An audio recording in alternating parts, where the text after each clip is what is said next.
Number 5, Number 4, Number 3, Number 2, Number 1.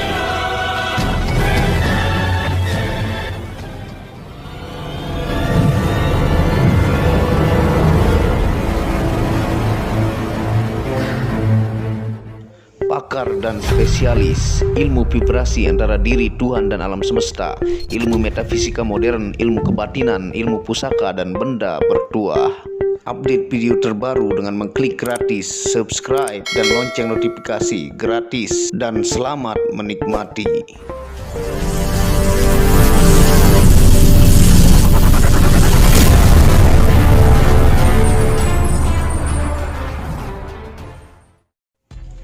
Bismillahirrahmanirrahim. Assalamualaikum warahmatullahi wabarakatuh.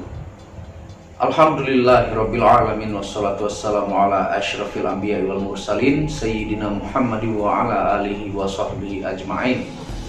Rabbi shrah li sadri wa yassir li amri wa hlul 'uqdatam min lisani yafqahu qawli. Alhamdulillah, bersama saya lagi dengan Muhammad Hamdan Al-Ghazali dalam Tauhid Metafisik.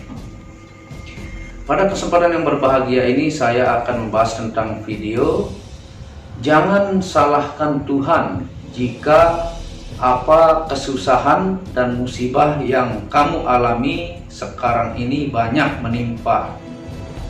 Nah, semua adalah akibat masa lalu. Tonton video ini sampai selesai supaya Anda mengerti, tidak gagal paham dan tidak menjadi fitnah karena kegagalpahaman Anda.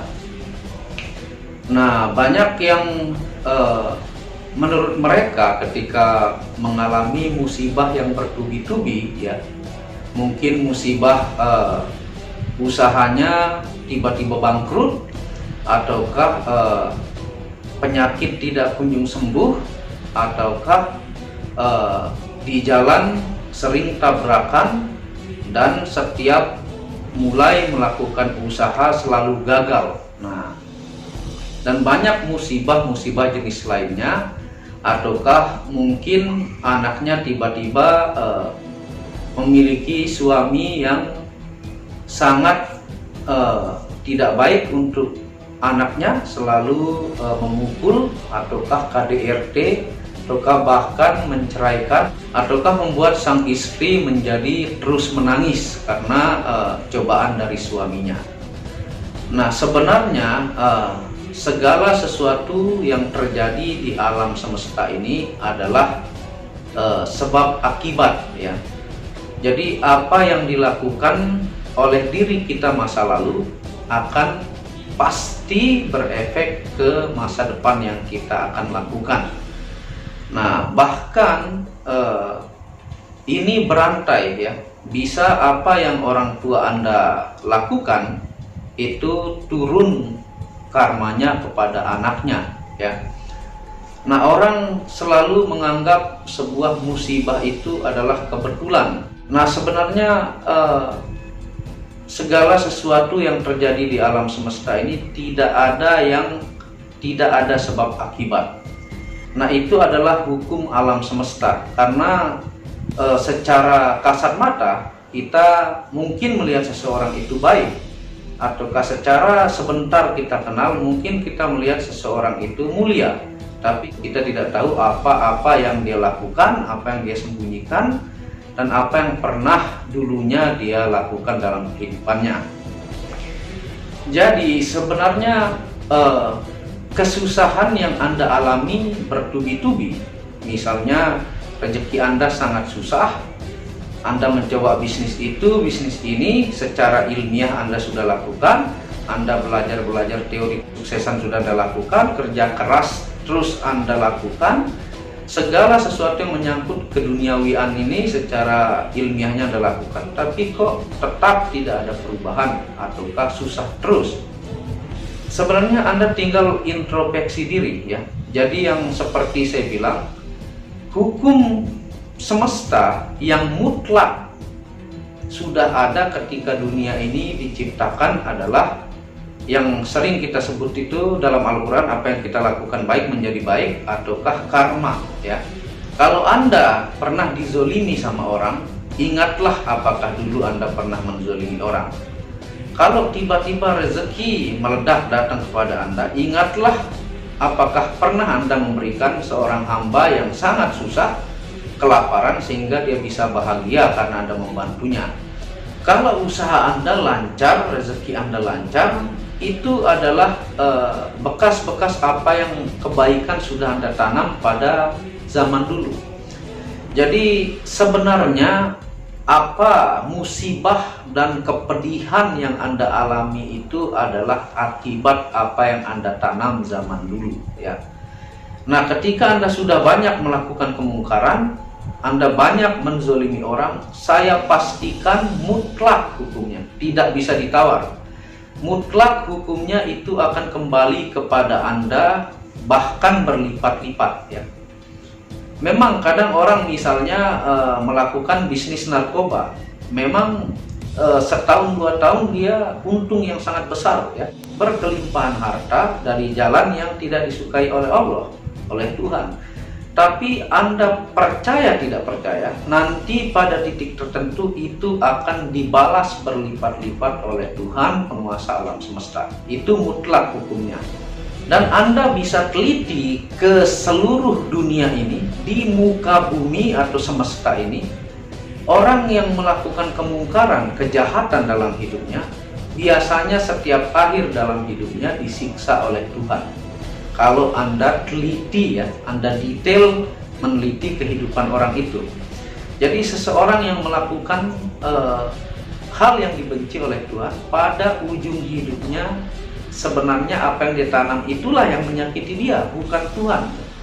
Jadi meskipun Anda berdoa sampai janggutan, ya, meskipun Anda berdoa menangis mengemis-ngemis, dan Tuhan memaafkan Anda, tapi Anda harus bayar apa yang Anda tanam. Barulah sempurna maafnya Tuhan. Maaf pasti dimaafkan, tapi hukum otomatis semesta ini pasti akan kita bayar apa yang kita lakukan itu berlipat-lipat. Itu berlaku dalam 2 hal, baik itu dalam kebaikan, baik itu dalam keburukan. Kalau Anda mau kehidupan Anda lurus, bagus, Tuhan menyelamatkan Anda, maka tanamlah banyak-banyak kebaikan. Jadi bukanlah salah Tuhan, ya. Misalnya Anda sudah kerja 10-20 tahun, tidak ada perubahan dalam hidup Anda masih ngontrak atau Anda masih perih. Jangan salahkan Tuhan. Lihatlah ke dalam diri Anda, apa kebiasaan-kebiasaan yang membuat tidak ada kemajuan dalam hidup Anda. Saya sering meneliti hal ini, ya. Banyak teman-teman yang punya gaji lumayan besar, ya, setiap minggu bahkan mendapatkan jutaan lebih, tapi rumah saja tidak punya, malah ngontrak, malah dalam berpuluh tahun, belasan tahun kerja, tapi tidak ada hasil sama sekali. Apa penyebabnya? Setelah saya telisik, mereka itu masih suka bermain judi, masih hobi minum minuman keras, dan masih suka bermain perempuan, ataukah hal-hal yang merugikan untuk istri dan anaknya. Jadi kenapa Tuhan tidak berikan dia kaya? Karena kalau orang seperti itu dititipkan amanah rezeki oleh Tuhan, maka malah akan merusak orang tersebut. Sehingga efek kedepannya orang yang melakukan hal itu, maka hidupnya harus membayar apa yang dilakukan. Makanya hidupnya tidak berubah-ubah. Jadi coba Anda telisik ke dalam diri Anda masing-masing, apa penghambat rezeki Anda. Sebenarnya mungkin itu Anda harus membayar sisa-sisa apa yang Anda lakukan masa lalu, dan itu pasti dan mutlak. Itu hukum alam semesta, tidak bisa ditawar, ya. Meskipun Anda berdoa itu adalah sebagai optimisme Anda kepada Tuhan, dan Tuhan memaafkan Anda apa kezaliman Anda, tapi Anda harus bayar apa yang Anda tanam. Nah, misalnya orang itu pelit, mungkin Anda lihat secara zahirnya dia punya banyak harta dengan kepelitannya, tapi sebenarnya Tuhan menyiksa hatinya untuk selalu haus akan harta dan sangat takut akan kematian dan dibudak oleh harta. Jadi dia akan semakin merasa haus dan haus, dan itu pun harus selaras dengan ibadah Anda, ya. Makanya sering saya bilang hablum minallah itu harus selaras dengan hablum minannas dan hubungan kita kepada alam semesta ya. Jadi ibadah Anda baik, Anda melakukan hal kebaikan juga di alam semesta ini, ibadah Anda bagus, maka Tuhan akan menyelamatkan Anda. Kalau ibadah Anda rajin tapi Anda sering menzolimi orang, itu disebut menipu diri ya. Tapi mudah-mudahan Allah dengan jalan itu mengingatkan Anda. Dan banyak hal-hal yang dipatahkan ketika Anda, misalnya Anda rajin beribadah tapi Anda ingkar kepada orang tua Anda, itu masuk neraka. Atau Anda banyak beribadah, Anda rajin ibadah, Anda punya harta benda tapi sekeliling Anda kelaparan, atau Anda naik haji seringkali tapi tetangga Anda pada kelaparan, banyak orang-orang miskin yang tidak makan di sekitar Anda, itu pun dimurkai oleh Allah Subhanahu wa Ta'ala. Jadi sebenarnya agama Islam ini sangat-sangat mendidik kita dengan detail, dengan terperinci dari versi mikro sampai versi sangat-sangat besar atau mega. Dari setiap pergerakan kita itu ada tahapan-tahapan dididik kita untuk menjadi manusia insan kamil. Dan ritual itu pun bisa disebut adalah training abadi untuk terus mengingatkan Anda untuk selalu menanamkan kebaikan, supaya kehidupan Anda pun akan datang kebaikan-kebaikan yang membuat Anda hidup tenang, disayangi Tuhan dan diselamatkan, dan kematiannya pun dalam husnul khotimah. Sebaliknya, Anda melakukan apa yang dilarang oleh Allah dalam Al-Quran, dalam hadis, sebenarnya itu adalah Tuhan tidak butuh Anda taat atau tidak taat ya. Tapi itu sebenarnya Allah Maha Pengasih dan Penyayang untuk Anda, karena ketika Anda melanggar aturan-aturan yang dibuat oleh agama ya, bahkan versi mikronya adalah Undang-Undang Dasar di negeri ini, maka dipastikan Anda akan menghancurkan diri Anda ke depannya untuk menambah musibah penyakit yang akan datang kepada Anda dan ke keturunan Anda. Dan hukum ini mutlak tercipta ketika alam semesta tercipta. Bahasa simpelnya, Anda menanam kebaikan akan berbuah banyak kebaikan. Anda menanam kejahatan, kezoliman, maka dipastikan mutlak Anda akan terima itu berlipat-lipat tanpa tawar-menawar. Nah, seperti itu penjelasan pada kesempatan kali ini. Semoga Anda paham, mengerti maksud Muhammad Hamdan Al-Ghazali. Dan ini perlu kita renungi bersama-sama untuk pelajaran, supaya kita terus melakukan hal kebaikan. Jangan takut, Tuhan Maha melihat. Dia melihat setiap detik pergerakan tubuh Anda dan apa yang Anda lakukan ya. Semua dicatat oleh malaikat pencatat kebaikan dan keburukan ya. Nah, terima kasih sudah menonton video Muhammad Hamdan Al-Ghazali ini. Dukung terus channel Muhammad Hamdan Al-Ghazali ini dengan mengklik lampu merah subscribe gratis dan lonceng notifikasi gratis, tidak ada ruginya. Dan Anda bisa kunjungi second channel saya, itu Tauhid Metafisik, yang banyak membahas tentang ilmu mustika, pusaka, dan sejarahnya. Channel ketiga itu Maniak Akik, yang membahas lengkap gemstone secara internasional, gemologi, kandungan mineral, aura, zodiak, dan metafisika modern. Dan channel baru yaitu Maniak Bacan, yang khusus membahas tentang batu bacan dengan ring perak dengan keindahannya, dengan harga-harga bersahabat. Wabillahi taufiq wal hidayah. Assalamualaikum warahmatullahi wabarakatuh. Tauhid Metafisik Produk menjual baju-baju sufi sebagai pengingat kemurnian batin diri dan batin orang lain yang melihatnya, menyebarkan virus-virus cinta ketika memakainya dimanapun berada. Tersedia semua jenis ukuran, baik laki-laki dan perempuan, ukuran panjang dan pendek. Harga promo murah dengan kualitas cotton dan sablon terbaik. Kontak admin WhatsApp 0858 1688 0424. Inilah review baju sufinya.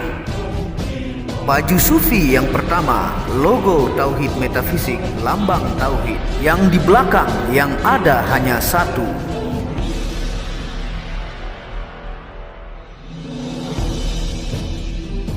Baju sufi yang kedua, aku lebih memilih menjadi orang murni. Logo di belakang baju adalah Tauhid Metafisik. Baju sufi yang ketiga, ketika hawa nafsu takluk maka damailah dunia. Tulisan di belakang adalah logo Tauhid Metafisik. Baju sufi yang keempat, Aku patah hati pada fananya dunia. Tulisan di belakang baju adalah logo Tauhid Metafisik.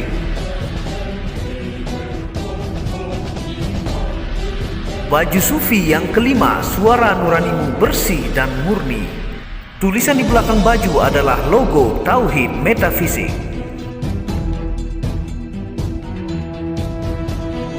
Baju sufi yang keenam, ego diri adalah dinding pembatas antara diri dengan Tuhan. Tulisan di belakang baju adalah logo Tauhid Metafisik. Segera pesan baju-baju sufi, stok terbatas. Terima kasih.